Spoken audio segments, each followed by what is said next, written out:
Alright guys, I'm re-recording this video because if you can't tell by the sound of my voice, I am a little sick, and the last time I recorded this, I think that my thoughts were like really jumbled because, well, I'm super sick right now, and I think I just sounded really unhinged, so I'm like, let's just go ahead and try to re-record this video now that I'm feeling a little bit more conscious, or my thoughts are a little more collected. Basically, this video, this is going to be a guide for people that are playing on the JP version of the game, showing you how you can farm the hardest and best node for the Morgan Lotto.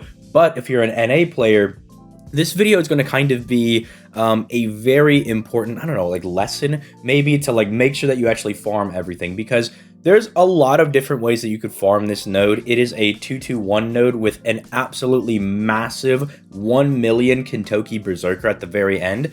But funny enough, you can pretty much do this setup completely free to play, as I'm going to show you guys. And what I mean by being able to do it completely free to play is that Yugioh is pretty much going to be your main farmer. She is able to clear this without the need for any of her face cards at all whatsoever, and she is a free to play servant. And it's kind of baffling because in her own event, she was able to beat up the 1 million HP BB. You would either, you know, get really lucky and you get a 3-turn, or sometimes depending on like damage rolls or like face cards and stuff like that, you would maybe do a 4-turn. But still, it was really amazing that the free-to-play servant was able to clear the best node, and now she's just back over here being like, oh, it's not my event anymore, but I'm basically just gonna farm this just quick, fast, and in a hurry. And then Waiver is basically free because you have 2 opportunities to get him for free with both of the 5-star tickets. And then really the last 2 people just need to be like 1-star servants, right? Or, you know, you use Mash because she's a free slot basically.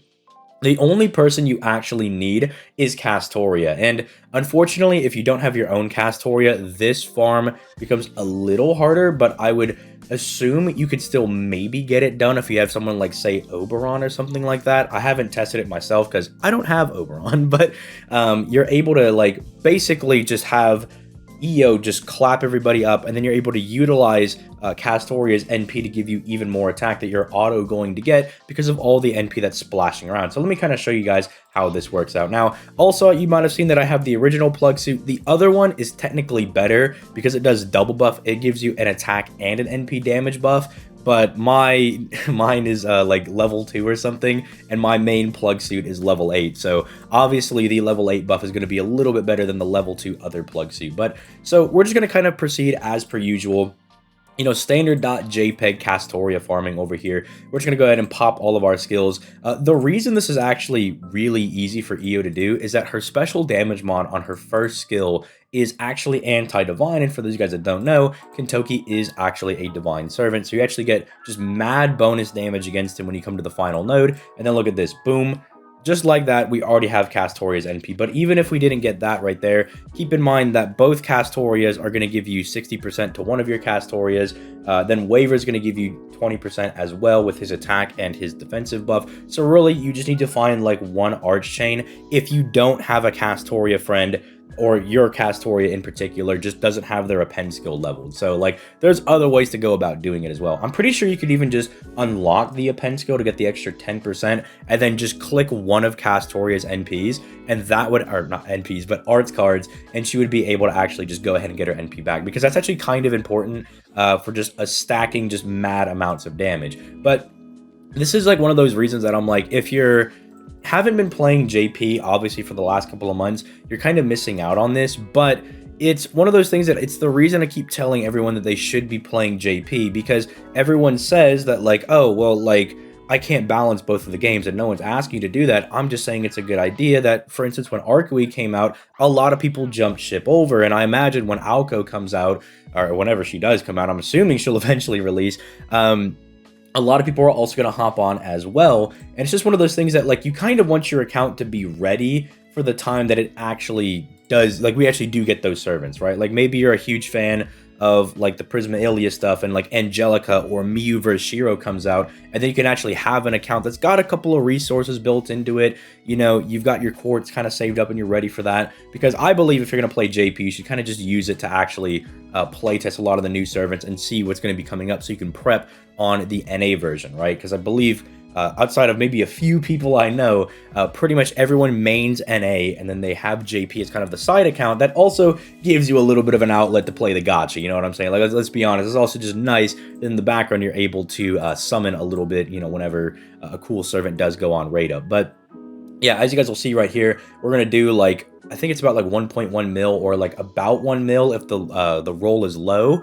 You do want to kind of look for like an NP2 Castoria, because remember that Castoria gives attack on her own NP, and that scales with her own NP level. So you want to make sure that you're actually looking for a Castoria that's like NP2 or if not higher. Thankfully, Castoria is one of those servants that a lot of people did whale for, so it's not really hard to find like an NP2, if not NP3 or 4 or 5 Castoria, right? It's pretty easy to get your mitts on, especially if you're on the JP version of the game where everybody's just whaling all over the place. But this is just like a really easy way to actually like farm this node. If you're on NA, you can look forward to being able to do this one really easily. You're able to get just all of the currency, which is really important, because if you're going for QP, you can sell all of your currency for QP, right? You can actually sell the gold, and I think my game just crashed, but I think my game just crashed. All right, game just crashed there, but anyway, I'm back. So yeah, like it's a really good node because you get the most of all of the currencies. You can combine them all into your golds and sell those off. You're also getting like the most when it comes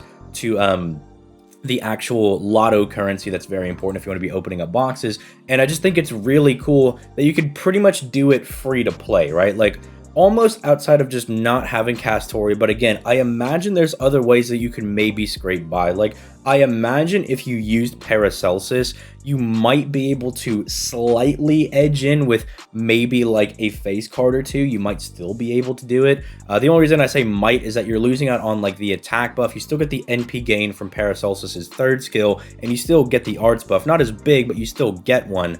And so like you might still be able to squeak by with someone like that. The only problem is that Paracelsus doesn't actually give you NP back, but I imagine that between like your free waiver, your friend Castoria getting you up to 100, and then Paracelsus plug suiting in to give you that extra NP gain, you might be able to refund 100%. Maybe it's a little bit iffy there. I mean, you're not farming against Berserkers, you're farming against the archers for the most part, so you should be able to kind of get that done. But and obviously Kentoki's the Berserker at the end, but you don't care about looping at that point because you're at the very end. You just want to nuke him for as much damage as possible. But yeah, I just thought this was really cool. I do like some of the things that Lasengel is doing. Like the fact that you can literally farm this mostly free to play, I think is very amazing for a lot of players, because it gives people that maybe have weaker boxes access to really buff up their box by giving them the ability to really go hard on the best node, get EXP cards, get QP, all that good stuff that they're going to be needing to actually buff up their other servants and make other farming nodes a lot easier. See, it's the golden circle of farming, right? Like you farm so you can farm better on other nodes, and it just keeps going around in a circle. But again, let me know what you guys think in the comments down below. Again, I also want to remind you guys that later today, I am going to be streaming the NYC stream for FGO. If you want to come out, I will be doing that on my Twitch, which is linked down in the description down below. I would love to see a lot of you guys come out there and see potentially maybe us getting the Thanksgiving banner. Like maybe they'll announce some of the servants that we'll see over there. We'll get an idea of when Lost Belt 5.5 is going to be coming out, all that kind of good stuff, like exact dates and whatnot. But yeah, with all that being said, I will catch you guys in the next video. Peace, late guys.